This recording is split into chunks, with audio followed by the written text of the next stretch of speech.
안녕하세요, 정치빈입니다. 오늘은 민주당 얘기 좀 해보려고 하는데 제가 한동훈 대표 얘기도 해봤으니까 좀 민주당 내에서 좀 재미있는 요즘 좀 이슈 받고 있는 후보 중 조기 대선 후보죠. 김경수 전 경남지사 얘기를 해보겠습니다.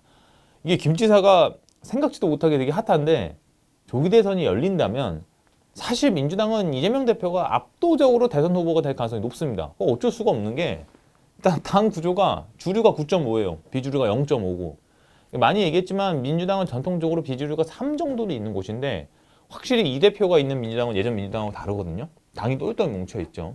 저는 이런 민주당은 역사상 없다고 봅니다. 앞으로도 안 나올 가능성이 커요. 물론 이제 그걸 갖고 뭐 한 명 위주로 한다고 비판을 하지만 저는 그런 것 때문에 오히려 이번 계엄 사태 때 또 역할을 크게 해서 과연 그렇게만 안 좋게만 볼 일인가라는 것도 있긴 하거든요. 워낙 뭐 특수한 상황이긴 했지만 결과적으로는 맞았던 거죠.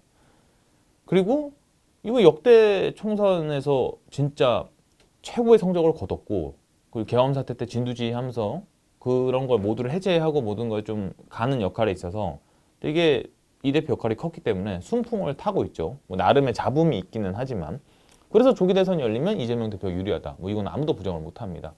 이제 그런 상황에서 김부겸, 김동연, 김경수 등의 인사들이 이재명 대표를 비판하고 있는데 근데 분명히 그런 분위기는 좀 있거든요. 이번 탄핵의 여파가 이번 탄핵 사건이 1차 박통 탄핵 때랑 다르다는 건데 일단 그때는 문재인 후보였죠. 문재인 후보가 뭐 비호감도가 센 후보는 아니었잖아요. 대중적인 되게 다들 고루고루 좋아하는. 근데 이 대표는 워낙 비호감도가 세다. 뭐 이건 최고의 단점인데 그런 부분이 있긴 하지만 아까도 말씀드렸지만 다른 인사들이 계엄 때 역할을 못했어요. 뭔가 빚을 받을 것 같지는 않은데 근데 이제 김경수 지사가 지난 설날부터 계속 통합 얘기를 꺼내면서 엄청 비판받고 있거든요.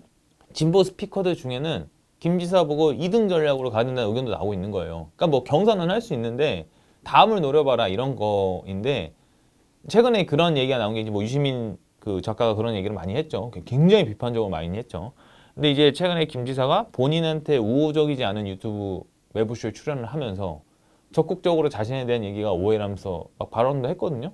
저는 근데 매부쇼 나온 건 되게 잘했다고 봅니다. 그러니까 왜냐면 어쨌든 본인을 많이 좋아하지 않는 사람들이 있는 곳이지만 그런데 나가서 얘기를 하면서 어쨌든 자기가 좀 굽히지 않는 모습을 보이는 건 전 나쁘지 않았다고 봐요. 어쨌든 대선 후보가 될 거니까 그렇게 돌파하는 게 맞는 거죠.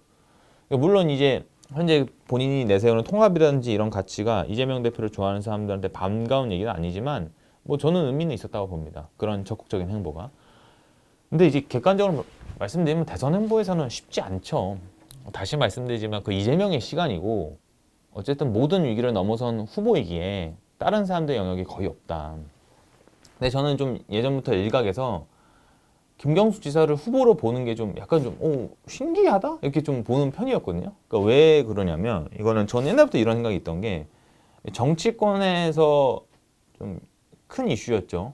어쨌든 그 김경수 지사가 그 좀 선거 관련해서 여론조작 관련해서 그 처벌을 받았고 그러니까 전 이게 약간 스포츠로 치면 심판 매수 아닌가 이런 생각도 좀 들었는데 그러니까 우리가 쉽게 보는 이제 정치권에서의 사법 문제는 뭐 뇌물수수 이런 건데 저는 그런 것보다 더 이게 더 심각하다고 봤거든요. 왜냐면 이제 게임의 룰적인 것들을 건드는 거니까. 근데 이게 과연 이제 김경수 지사가 정치를 계속 할 수 있을까가 좀 궁금했는데 근데 이런 게 있잖아요. 예전에 이제 안희정 전 지사가 이제 노무현 대통령이죠. 이제 캠프 회계 담당자로서 회계 관련으로 일을 하다가 실제로 정치자금법 처벌을 받았는데 이후에 그 사람이 복귀를 했을 때 그거 갖고 시비 건 사람 없었거든요. 왜냐면 정치 영역에서는 좀 이해가 되는 측면이 있으니까.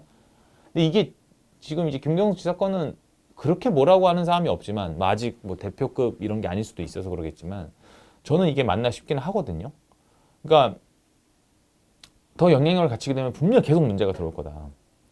이제 그러면서 확실히 김 지사가 몇 년 동안 정치 영역에서 활동을 안 했잖아요. 그러다 보니까 영향력이 많이 죽었어요. 그러니까 뭐 직책 등을 통해서 복귀하는 게 일단 먼저 아닐까 싶기는 합니다. 그래서 제가 좀 확실히 옛날부터 그런 생각을 많이 했는데 지금 민주당 비주류들은 뭔가를 더 할 수 있는 영역이 없다면 전 기다리는 게 더 나을 수도 있다고 보거든요. 괜히 이렇게 견제하는 것보다는 오히려 인정을 해주는 게 낫지 않나? 그래서 만약에 이제 이재명 대표가 대통령이 돼요. 그럼 어쨌든 정권은 5년인데 초중반까지는 본인들 영역이 많이 없겠지만 정권 말기나 그러다 보면 이건 어쩔 수 없이 힘이 떨어지잖아요. 그때를 노리는 게 맞지 않냐 이건데 그래서 지금은 굳이 척을 질 필요 없다고 보는데 계속 이등 전략 얘기도 나오는 게 그런 측면에서도 있는 것 같은데 어쨌든 김경원 지사가 조기 대선이 열리면 참여는 할 것 같은데 어떤 모습 보일지 저는 좀 궁금합니다. 민주당 얘기도 간혹 이렇게 전해드리는데 앞으로 좀 다양한 얘기도 전해드릴 수 있을 것 같습니다. 네, 오늘 감사합니다. 정치빈이었습니다.